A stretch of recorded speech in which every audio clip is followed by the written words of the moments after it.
दोस्तों, आज की कहानी है जेठानी जी, आप इतने बड़े मकान में अकेली किसके साथ रहोगी।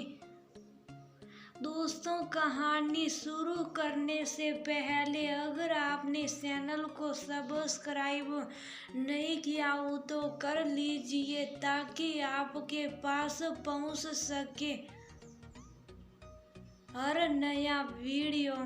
क्या कहा, इतना बड़ा मकान, एक ही तो बेटा है तुम्हारा, फिर इतने बड़े मकान की क्या जरूरत। लोग तुम पर हंसेंगे, लड़कियां तो अपने घर चली जाएगी, फिर क्या इस मकान में बैठकर धूल फोकोगी। रिया के जेठ जेठानी उनके घर अपने गृह प्रवेश के लिए उन्हें निमंत्रण देने आए थे। जैसे ही रिया को पता लगा कि उसके जेठ जेठानी ने अपना बड़ा मकान बनवाया है तो वह एकदम से अपनी जेठानी से बोल पड़ी। रिया और सुमित को तो सास ससुर का पुराना मकान मिल गया था। पहले सब लोग एक साथ ही उस घर में रहते थे। रिया की एक ही बेटी थी। सास ससुर का दिल सुमित के साथ होने का कारण उन्होंने बड़े बेटे शिवम को बोल दिया कि ये मकान हम सुमित के नाम करें क्योंकि उसे बेटी की शादी भी करनी है। वो कहाँ से इतना कुछ करेगा। उस वक्त शिवम और राधा ने बोलना सा कि हमारी भी तो दो बेटियां हैं, उनका किसी ने नहीं सोचा। लेकिन वह दोनों शुभ रहे और शुभ साफ मकान खाली करके किराए के मकान में चले गए। रिया की बात सुनकर राधा बोली, देवरानी जी, एक बेटी के साथ मकान छोटा होना चाहिए, ऐसा तो कहीं नहीं लिखा। हमारी दोनों बेटियां भी शादी के बाद अपने मायके आएगी, उनका भी इस घर पर बराबर का हक रहेगा। फिर इतने सालों से किराए के मकान में रह रहे हैं, अपना मकान होते हुए किराए के मकान में रहने का दर्द मैं ही जानती हूँ। सब लोगों ने सोच लिया था कि हम कुछ नहीं कर सकते, हमारी जिंदगी ऐसे ही कट जाएगी। लेकिन शायद सबकी इसी सोच ने हमारे इरादे मजबूत किए और नतीजा सबके सामने। जेठानी की बात सुनकर रिया चुप हो गई। खैर, गृह प्रवेश का दिन आया। रिया और सुमित भी शिवम और राधा के घर पहुंचे। पहले पूजा और फिर खाना। घर की भव्यता देखते ही बन रही थी। इतना बड़ा घर, इतनी सुंदर डेकोरेशन, इतने मेहमानों का खाना, उस पर जेठानी का बहुत सुंदर लहंगा और हीरो का हार जो अपनी कीमत खुद ही बोल रहे थे। ये सब देखकर रिया तो जैसे घस खाकर गिरने को तैयार थी। रिया और सुमित को लग रहा था जैसे सब कुछ उनके हाथ से फिसल रहा था। सारे मेहमानों के जाने के बाद राधा अपने कमरे में कपड़े बदलने चली गई। उसने रिया और सुमित को रात के लिए अपने घर ही रोक लिया था। राधा और शिवम के अंदर जाते ही रिया सुमित से बोली, आज की इस महंगाई के जमाने में इतना बड़ा घर बनाना आसान काम नहीं। जरूर जेठ जी के हाथ कहीं से कोई लॉटरी लग गई जो इतना पैसा खर्च किया है।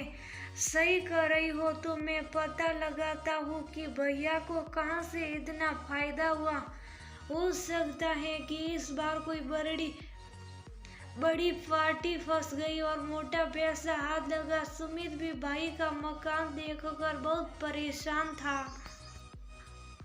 तभी शिवम वहाँ आया और बोला, सुमित, मैं तुम्हें कुछ दिखाना चाहता हूँ। और राधा ने लैपटॉप खोल लिया। सुमित, देख, जिस दिन तुमने हमें घर से निकाला था उसी दिन खुद से वादा किया था कि एक दिन खुद का बड़ा सा घर बनाना है।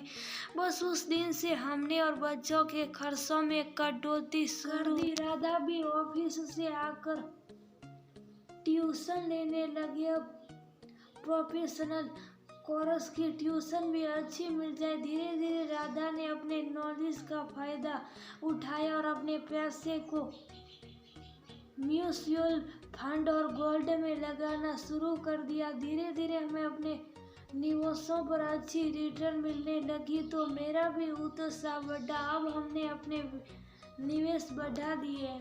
थे, उधर बिजनेस भी भगवान की दया से बढ़ोतरी ले रहा था। इस सब का ही नतीजा है कि आज हम इस बंगले को बना सकने में सफल हुए हैं।